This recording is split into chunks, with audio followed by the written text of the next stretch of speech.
All right, we will continue from where we left. हम लोगों ने 3 लोसाए पढ़े थे कल, 3 कंडीशंस। 1 पॉइंट पे अमार क्या बनता है? सर्कल बनता है। साथ 2 पॉइंट्स पे क्या बनता है? Perpendicular bisector. और मिकाइल 2 नहीं। एंगल बाइसेक्टर कब बनता है? जब 2 लाइंस की बात हो रही है। ठीक है, आखिरी में मैंने जल्दी जल्दी में ये चीज समझा दी थी, मैं दोबारा से डिस्कस कर रहा हूं। पॉइंट नंबर 1, जोना if it says equidistant from C A and C B. ये क्वेश्चन किन 2 चीजों के बारे में बात कर रहे हैं? Two lines, because C A is not a point, C A is a line and C B is also a line. तो ये 2 लाइंस की बात हो रही थी, तो क्या बनना चाहिए? Angle bisector. और पॉइंट नंबर 2, एराद nearer to C than A, किसकी बात हो रही है? Two points, which means what should I draw? Perpendicular bisect. And point number 3, from B, shadows किसकी बात हो रही है? 1 पॉइंट पे क्या बनता है? सर्कल बनता है। ओके, क्या आप सबने एंगल बाइसेक्टर बना लिया था?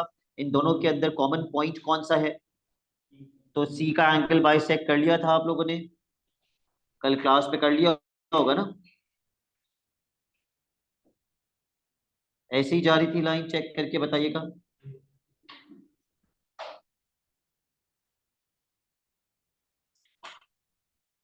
ओके,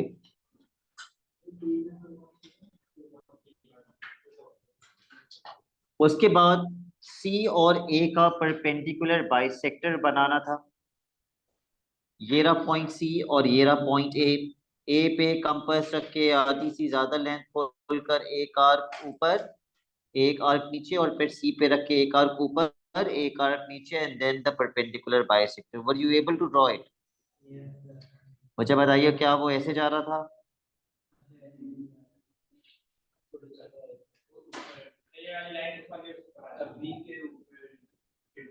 यहाँ? ओके,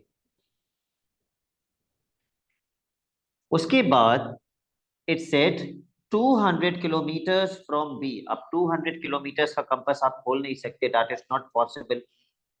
यहां से हैदराबाद तक का होता है 200 किलोमीटर्स। तो इस्माइल हम क्या करेंगे? Yes, 1 centimetre is to 20 kilometres का स्केल यूज करेंगे, जो क्वेश्चन में दिया हुआ था, और क्रॉस मल्टीप्लाई करके 200 किलोमीटर्स को किस में कन्वर्ट कर देंगे? सेंटीमीटर्स में। तो ये डायरेक्ट भी आप बता सकते हैं या आप कैलकुलेट भी कर सकते हैं। 10 सेंटीमीटर्स आएगा। तो 10 सेंटीमीटर्स का सर्कल बनाना है, किस पॉइंट पे कंपास रख के? बी पे कंपास रख के। ओके, तो बच्चों ने कहा सर ये तो पेज के बाहर जा रहे हैं। ठीक है, अगर पेज के बाहर, जितना पेज के अंदर बन रहा है उतना बना लेते हैं।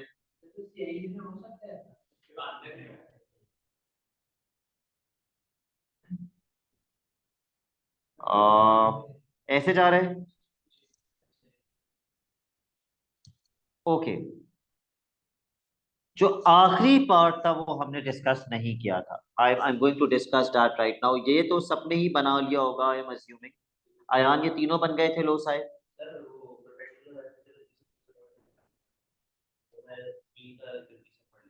ओके, उसको सही कर लीजिए। By constructing 3 loci corresponding to 1, 2, and 3, find the possible positions of the ship and label the extreme positions as S and P. ये जो एक्सट्रीम पोजीशंस होती हैं, ये ज्यादातर पॉइंट्स ऑफ इंटरसेक्शन होते हैं। अब दोबारा पढ़ लेते हैं कि भाई शिप कहाँ पे है। It is known that a ship is equidistant from CA and CB.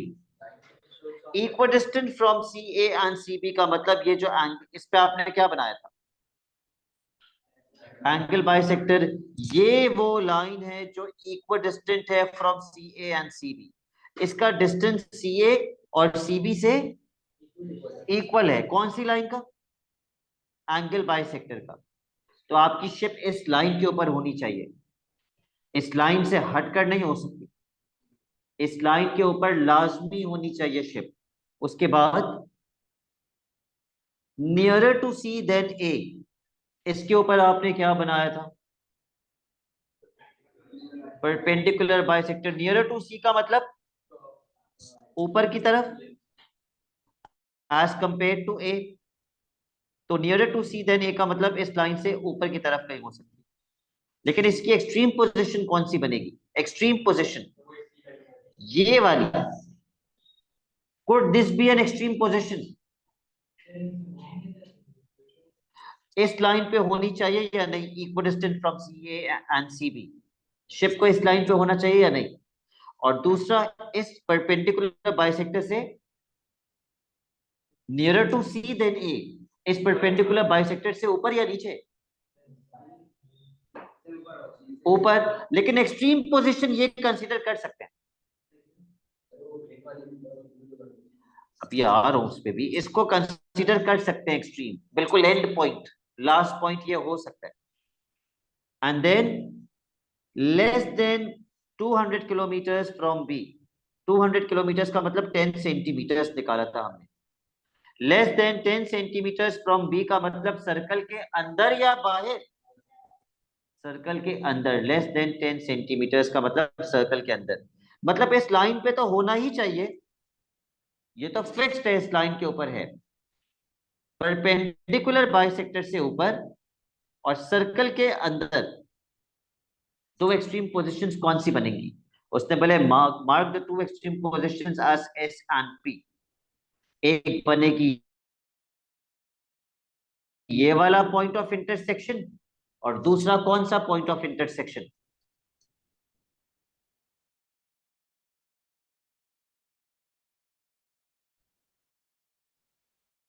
ये वाला पॉइंट ऑफ इंटरसेक्शन। बाउंड्री को एक्सट्रीम पोजीशन कह सकते हैं, लेकिन आप इसकी बाउंड्री को एक्सट्रीम पोजीशन कंसीडर कर सकते हैं। तो two extreme positions will be these to.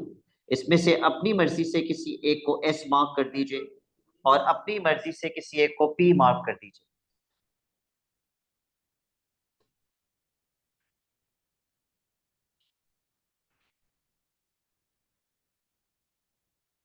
Done.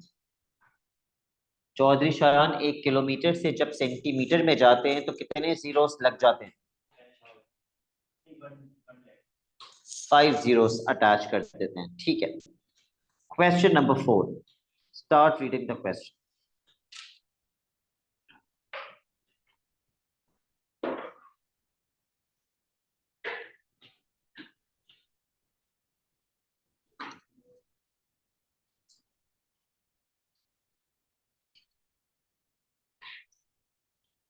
The point B is 70 metres due east of A.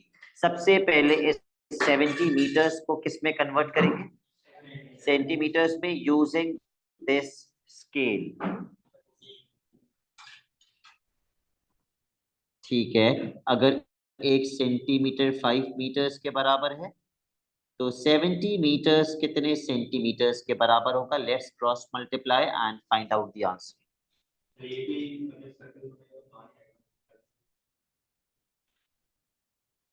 Circle नहीं बनेगा। कितना सेंटीमीटर आ रहा है? 14 सेंटीमीटर्स। इसका मतलब पॉइंट बी जो है वो 14 सेंटीमीटर्स है। एक एक किस साइड पे? ईस्ट। ईस्ट का होता है? Yes. North south east west. तो 14 सेंटीमीटर ए के ईस्ट पे अगर आपकी लाइन बिल्कुल हॉरिजॉन्टल नहीं हुई तो एग्जामिनर गलत कर देगा। It has to be exact horizontal. वो कैसे बनाएंगे आप, वो आपकी मर्जी।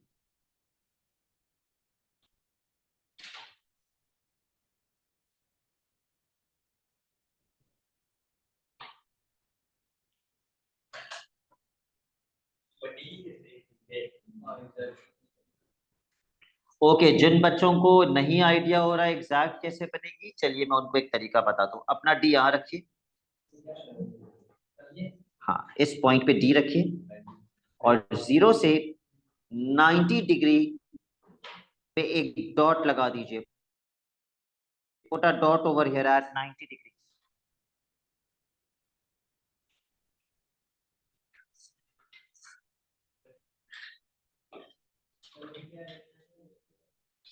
मैंने बिल्कुल वैसे प्लेस करके भी दिखाया स्क्रीन पे जैसे आपको रखना चाहिए डी।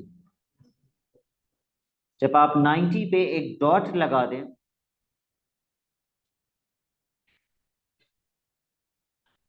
तो डी हटा दें, और जहां आपने डॉट लगाया है वहां से स्केल रख के उस डॉट से पास करते हुए 14 सेंटीमीटर की लाइन बना दीजिए।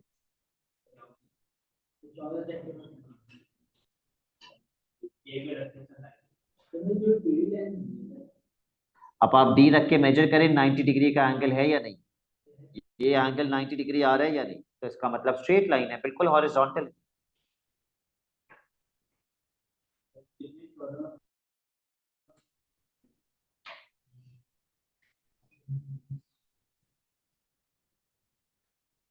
Are you done?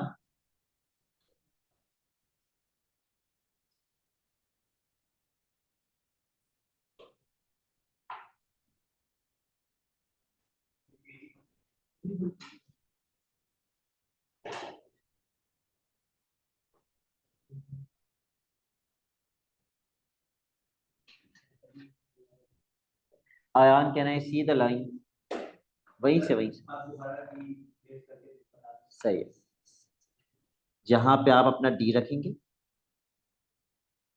0 डिग्री से 90 डिग्रीज की मेजरमेंट लेंगे, जहां 90 लिखा हुआ आएगा वहां डॉट लगा देंगे एक पेंसिल से, और फिर डी हटा देंगे। तो जहां पे डॉट है वहां से इसको ज्वाइन करती हुई 14 सेंटीमीटर लंबी लाइन बना देंगे। इतना मुश्किल नहीं है ये।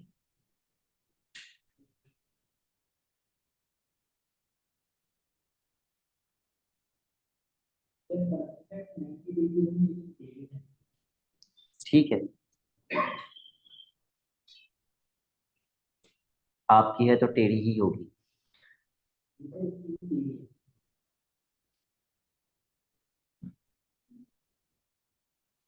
नेक्स्ट पार्ट पे आ जाइए।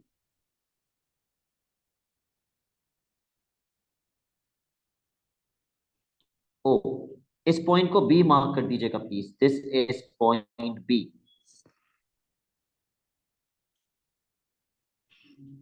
The point C is north of A B. North of A B का मतलब पॉइंट सी कहाँ है? ए बी के इस पूरी लाइन के ऊपर है, नीचे नहीं हो सकता। पॉइंट सी इस लाइन के ऊपर है and is equidistant from A and B. जैसे ही आप equidistant from A and B पढ़ेंगे, आपको पता होना चाहिए दो पॉइंट्स की बात हो रही है जिस पे आयान क्या बनता है? Perpendicular bisector.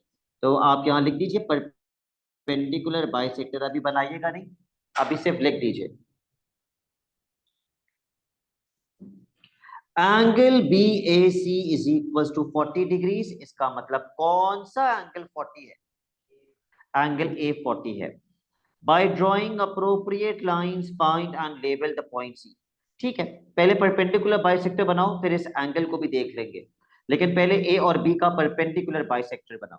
पहले कंपास ए पे रखो, आधी से ज्यादा लेंथ खोलकर एक आर्क ऊपर एक आर्क नीचे।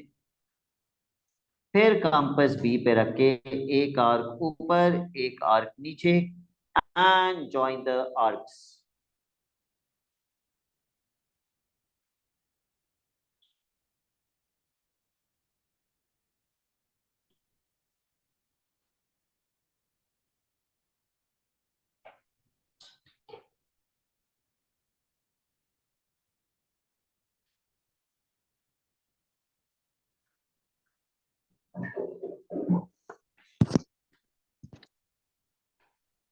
डन।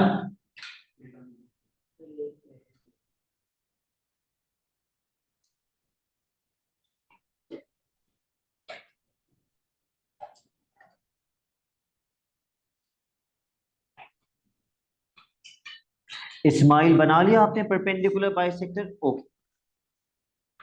अब हमें एंगल ए 40 डिग्रीज का लगाना है, लेकिन कैसे बनाएं एंगल ए 40 डिग्रीज का? इसका मतलब है B A C is equal to 40, B A C ये 40 डिग्रीज का होना चाहिए। तो अब हम डी किस पॉइंट पे रखेंगे? ए पे।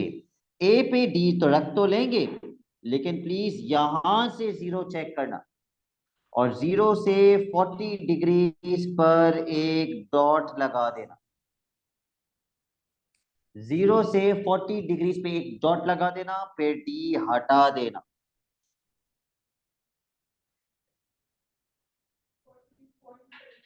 पॉइंट लगा के फिर लाइन बनाएंगे, बिल्कुल। फिर इस पॉइंट को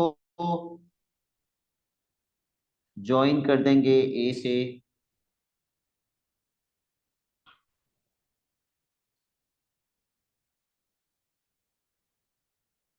और ये एंगल होगा 40 डिग्रीज। जी। तो जहां पे आपका परपेंडिकुलर बाइसेक्टर और ये लाइन इंटरसेक्ट करेंगे, वो कौन सा पॉइंट कहलाएगा? दैट विल बी पॉइंट सी।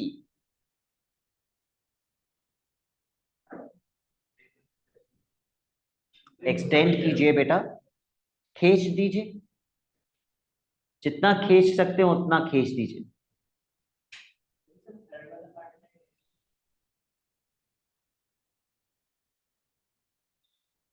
यहां तक हो गया सबका? पॉइंट सी मार्क कर दिया। फाइंड द एक्चुअल डिस्टेंस ए सी। अभी जो आप स्केल से रख के मेजर करेंगे वो तो सेंटीमीटर का, वो एक्चुअली नहीं है। पहले आप सेंटीमीटर में मेजर करके बताइए कितना सेंटीमीटर आ रहा है एसी।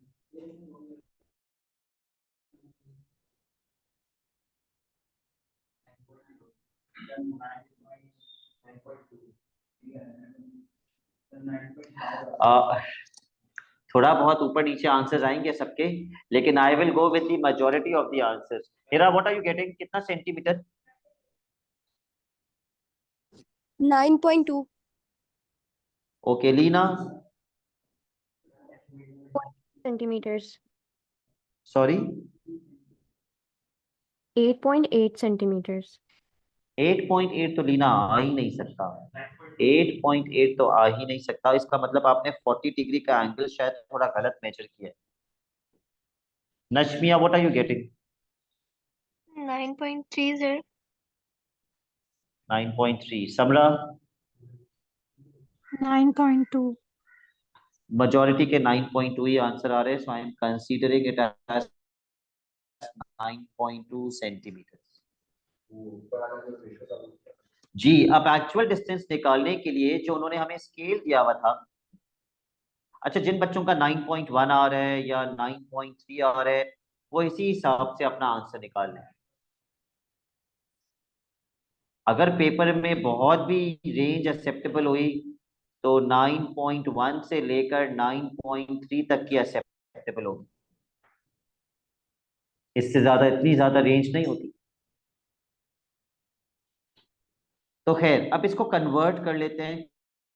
क्वेश्चन ने हमें बताया था कि 1 सेंटीमीटर 5 मीटर्स के बराबर है, तो 9.2 सेंटीमीटर्स कितने मीटर्स के बराबर होगा? क्रॉस मल्टीप्लाई करके निकाल लीजिए।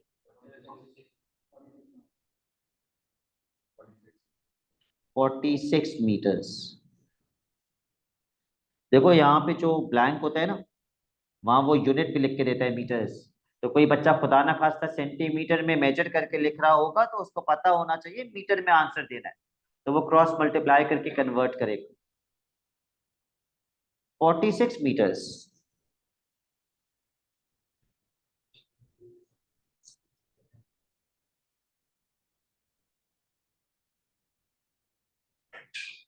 उसका 40 डिग्री का एंगल ही नहीं बना अभी तक।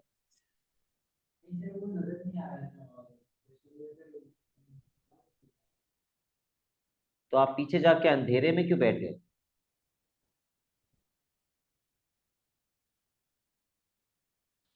अगर आप वो बराबर वाली चेयर पे आ जाएंगे तो सीधा लाइट के नीचे आ जाएंगे आप।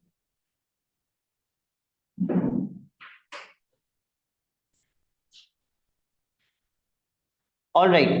Then the last part of the question says reflex angle BAC. तो मैं थोड़ा सा रिवाइज करवा दूं आपको। अक्यूट एंगल होता है 0 से लेके 90 डिग्रीज। ऑब्ट्यूस एंगल होता है 90 से लेकर 180 डिग्री। और रिफ्लेक्स एंगल होता है 180 से लेकर 360 डिग्रीज। अगर कोई क्वेश्चन मुझसे कहता है अक्यूट को कन्वर्ट करो ऑब्ट्यूज में, तो हम कैसे अक्यूट को ऑब्ट्यूज बनाते हैं? 180 से माइनस करके। अक्यूट को ऑब्ट्यूज बनाने के लिए 180 से माइनस करते हैं।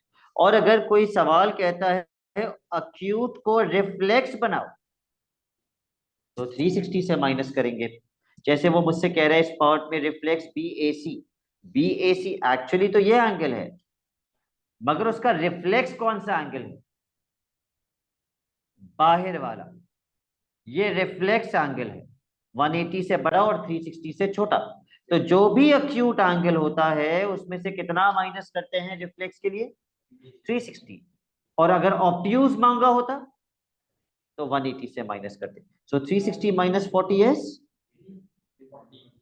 360 माइनस 40 एस 320 डिग्री। कुछ गलत बोल दिया था मैंने?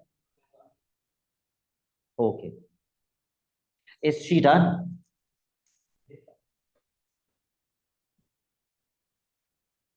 बहुत स्लो कर रहे हैं ना आप, इसलिए मुझे बोलना पड़ा। नाजुक कलाइयों से एक एंगल मेजर नहीं हो पा रहा। क्यों, मोतिया आ गया आपके आप? Okay, question number 6। Mikhail will tell me the first part of the question.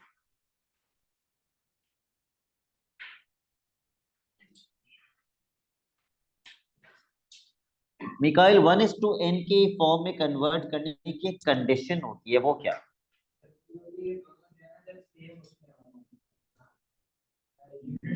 दोनों की यूनिट सेम हो। तो दोनों के यूनिट्स क्या करने चाहिए मुझे? Very good. तो 1 सेंटीमीटर तो 1 ही रहेगा। 5 मीटर्स कितने सेंटीमीटर्स होगा? 1 मीटर में कितने सेंटीमीटर्स होते हैं? 100। तो 5 मीटर्स में कितने होंगे? 500। सेंटीमीटर सेंट सेंचुरी से आया, जिसका मतलब 100 होता है। तो the ratio, the answer is 1:500।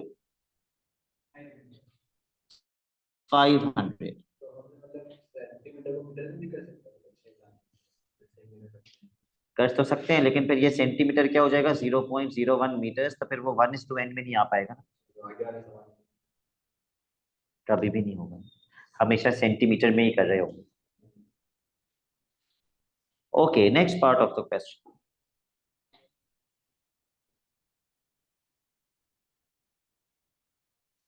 वो बोल रहे ए और बी के बीच का डिस्टेंस कितना है? 50 मीटर। का मतलब कितना सेंटीमीटर? 10 सेंटीमीटर। आप क्रॉस मल्टीप्लाई भी करेंगे तो आंसर 10 ही आएगा। लेकिन बच्चों ने मुझसे कहा कि सर यहाँ तो लिखा हुआ है ए और बी जो है वो 10 सेंटीमीटर 50 मीटर्स यानी कि 10 सेंटीमीटर होना चाहिए। लेकिन जब मैंने स्केल रख के मेजर किया तो ये 10 सेंटीमीटर नहीं बना। कितना सेंटीमीटर बना? स्केल रख के मेजर कीजिए।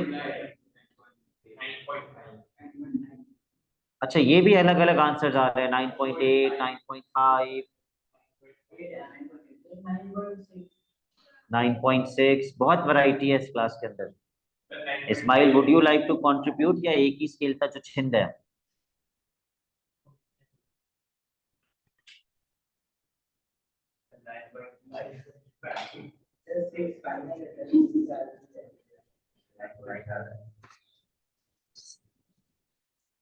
अब Eraad, what are you getting? 9.5। खैर, आपका जितनी भी लेंथ आ रही है दोनों साइडों से थोड़ी थोड़ी बढ़ा दीजिए। इतनी थोड़ी थोड़ी बढ़ा दीजिए कि 10 बन जाए। अपने हिसाब से दोनों साइडों से थोड़ी थोड़ी बढ़ाइए ताकि टोटल लेंथ 10 बन जाए। दोनों से बढ़ा दो ना, किसी एक के साथ ज्यादती क्यों कर रहे हो? आंसर गलत नहीं होगा, मतलब क्वेश्चन गलत है। CAI के अंदर 10 सेंटीमीटर की ही होगी, लेकिन जब हम बॉक्स में प्रिंटिंग करवाते हैं तो थोड़ा सा साइज ऊपर नीचे हो जाता है। तो दोनों एंड से थोड़ी थोड़ी लेंथ बढ़ा दीजिए।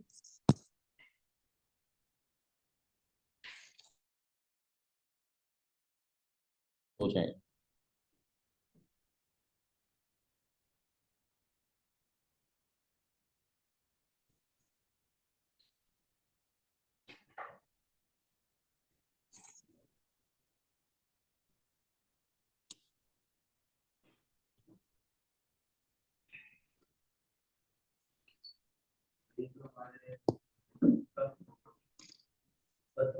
ओके, अब ये लेंथ हो गई 10 सेंटीमीटर। अच्छा भाई, करना क्या है, पढ़ लो। दो एंगल्स बनाने हैं, पहले इस एंगल पे आओ। BAT इज इक्वल टू 35, यानी कि कौन सा angle? Angle A. BAT, BAT 35 degree होना चाहिए। अपना D किस पॉइंट पे रखोगे? ए पे अपना D आप इस तरीके से रखेंगे, सिफर से 35 डिग्री तक का एंगल मेजर करेंगे और वहां पे एक डॉट लगा देंगे। 10 सेकंड का काम है ये।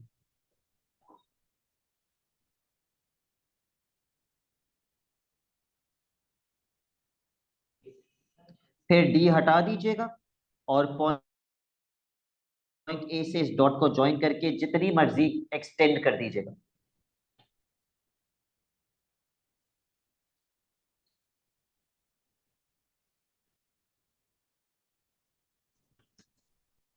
जितना मर्जी एक्सटेंड कर दीजिए।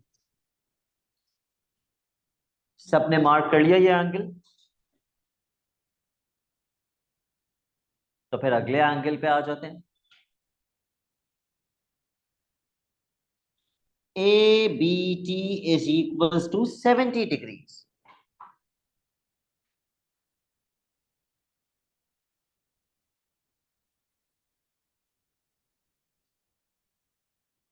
अब कौन सा एंगल 70 होना चाहिए?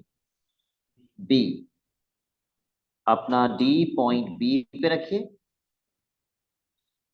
बेटा जीरो कहां से देंगे? देखो D पे दो जगहों पे जीरो होता है। लेफ्ट एंड एंड पे भी जीरो होता है और राइट एंड पे भी जीरो होता है। 70 डिग्रीज मेजर करने के लिए मैं लेफ्ट वाला जीरो चेक करूंगा या राइट वाला? लेफ्ट वाला। यहां से 70 डॉट लगा के बी से ज्वाइन कर दीजिए।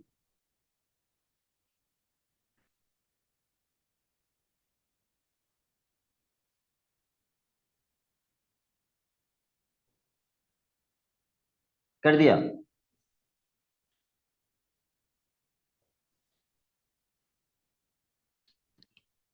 कुछ ऐसे ही बनेगा शायद। और should it be more slant? ऐसी है, ओके। 70 डिग्रीज। और जहां ये दोनों इंटरसेक्ट कर रहे हैं, अकॉर्डिंग टू द क्वेश्चन ये कौन सा पॉइंट है? पॉइंट T,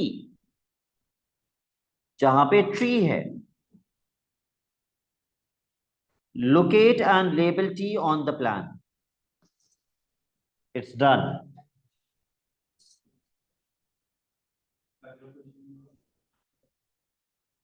सॉरी, ये वाला पूरा कंप्लीट हो गया आपका। बेयरिंग करेंगे ना अभी।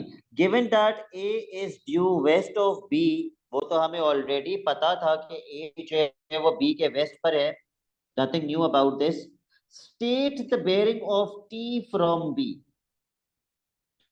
T फ्रॉम B, कुछ याद है? बेयरिंग के अंदर नॉर्थ किस पे बनता था? फ्रॉम के बाद वाले अल्फाबेट पे। तो B पे नॉर्थ बनाइए।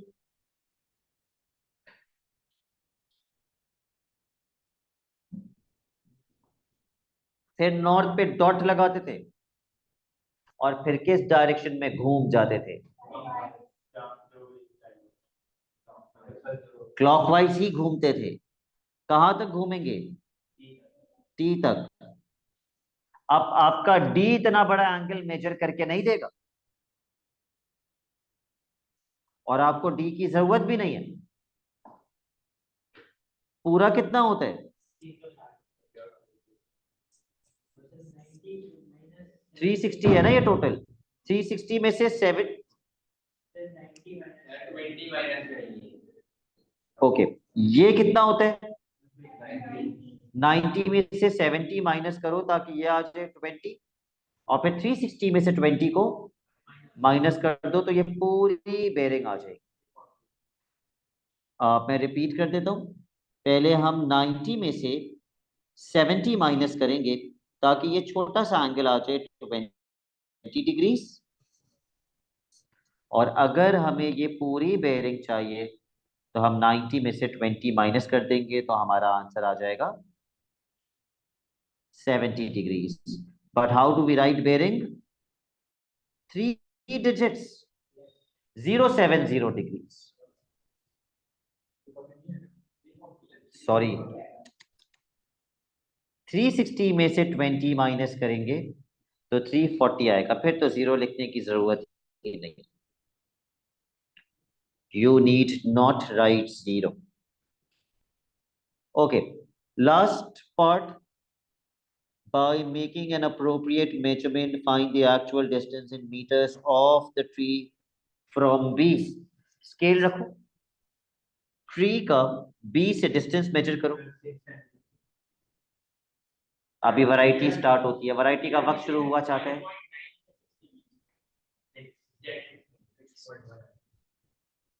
आप क्या कह रहे हैं, 6 से छोटा है? 5.9, तो उसका 6 पॉइंट कितना बताया था आपने? 6 ही बोला था। ठीक है, तो हम एक्सेप्ट कर लेते हैं 5.8 से लेके 6.0 तक। Jona, surprise me with your answer. Scale रख के मेजर कीजिए टी से लेके बी तक का डिस्टेंस।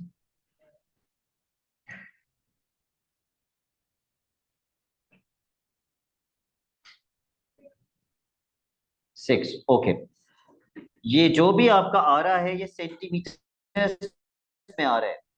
जिनका 6 आ रहा है वो 6 कर लें, लेकिन आंसर देना है मीटर्स में, और क्वेश्चन में कन्वर्जन क्या दी हुई थी?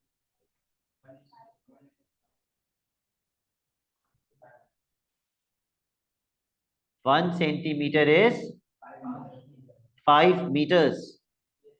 तो अगर 1 सेंटीमीटर 5 मीटर्स के बराबर है,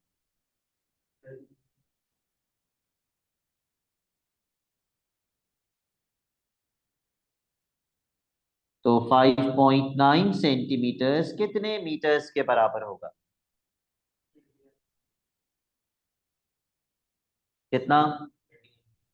29.5 मीटर्स।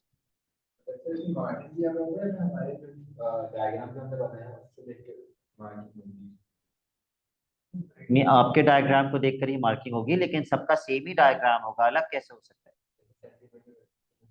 वही वही मैं बता रहा हूँ, बहुत माइन्यूट सी रेंज होती है एक्सेप्टेबल, बहुत ज्यादा रेंज एक्सेप्ट 0.1 का आप समझे फर्क एक्सेप्टेबल होता है।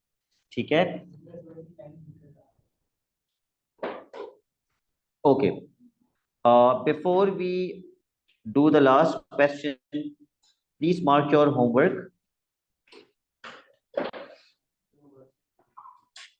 क्वेश्चन नंबर 8,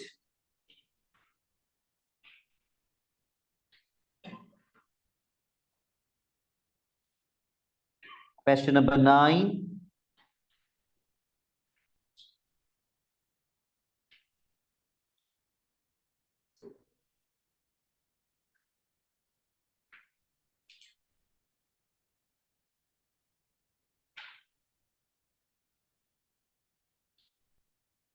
eleven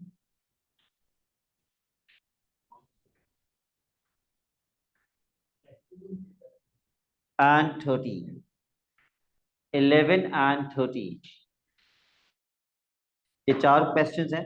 जो आपने आज होमवर्क करने, और अभी जो क्वेश्चन हम करेंगे वो है क्वेश्चन नंबर 7, जो मैं सिर्फ वर्बली डिस्कस करूंगा आपसे, सॉल्व आप खुद करेंगे। जल्दी से पढ़ लो। By measuring an angle find the reflex angle A C B. Reflex angle A C B कौन सा होना चाहिए, अंदर वाला या बाहर वाला? बाहर वाला। तो हम डी से पहले अंदर वाला एंगल मेजर करेंगे और फिर 360 से उसे माइनस कर देंगे, लेकिन बच्चों को डी रखना ही समझ में नहीं आता। या तो भाई ऐसे रख लो डी इस लाइन की सीध में, और देखो जीरो से कितना डिग्री बनता है, कितना डिग्री आ रहे हैं जीरो से? 65, 66, 68। या फिर डी को इस लाइन की सीध में रख लो, ये भी सही है, और फिर जीरो से मेजर कर लो कितना बनता है। क्योंकि ज्यादातर बच्चे 66 बोल रहे हैं या 67 बोल रहे हैं, तो मैं यहाँ पे 66 अज्यूम कर रहा हूं। And then what is 360 minus 66? बेटा जीरो से स्टार्ट करिएगा, अपनी बेस लाइन को जीरो से मिलाइएगा।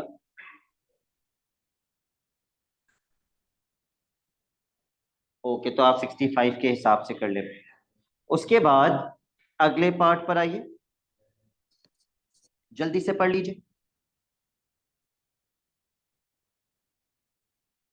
AD is equals to 6 centimeter and CD is equals to 9 centimeters.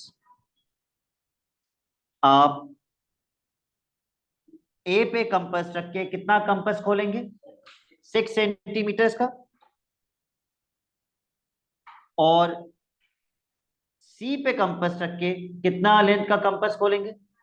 9। एक आर्क, जहां पे दोनों आर्क मीट करेंगे वो कौन सा पॉइंट होगा? D. That will be point D. बस अब आप ये क्वेश्चन खुद से कंप्लीट कर लीजिए।